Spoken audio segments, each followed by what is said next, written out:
ए भैया काहे उदास वाला हो? का कोही रे देखना बड़ी लाइन लागल बा। लाइन लगल बा तो दा ना तू है भिरिया में दल दहा दो। उजा जल चढ़ता कि भांग चढ़ता? आथा बुझ गई नी यही थे थावन में बाबा बाबुलाई लहलन। अरे तो एकर कोनो उपाय बा? बानू इनता ते दो थल दली पियावे ते परी का रे? अब थू ना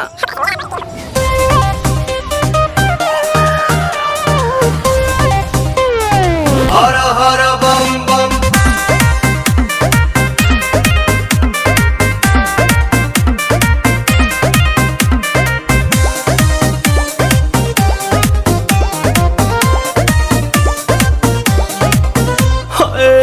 टेंशन में रहतानी काहे भोले दानी अभांगा जा छोड़ दी साफा लइकन के कहल मानी ताजा ताजा लाइल बानी अखिया खोली देख ली ना पीली पुदीना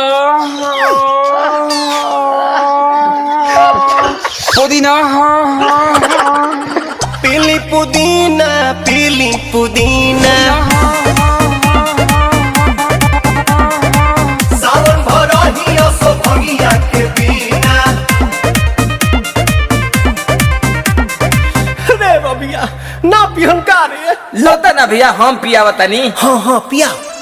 भनिया धतुलावा थोली बतली तवे तदी भनिया धतुलावा थोली बतली तवे तदी ए तबे लतालाई तली बाबा ए तलोते तदी ए तबे लतालाई तली बेलूरा ताता तली जनतानी बाबा रउआ भंगिया के बिना काम न चलेला एको दिन राम तनी का ख्याल करी सेवा के अपन हो चढ़ल बाटे सावन के महीना राम।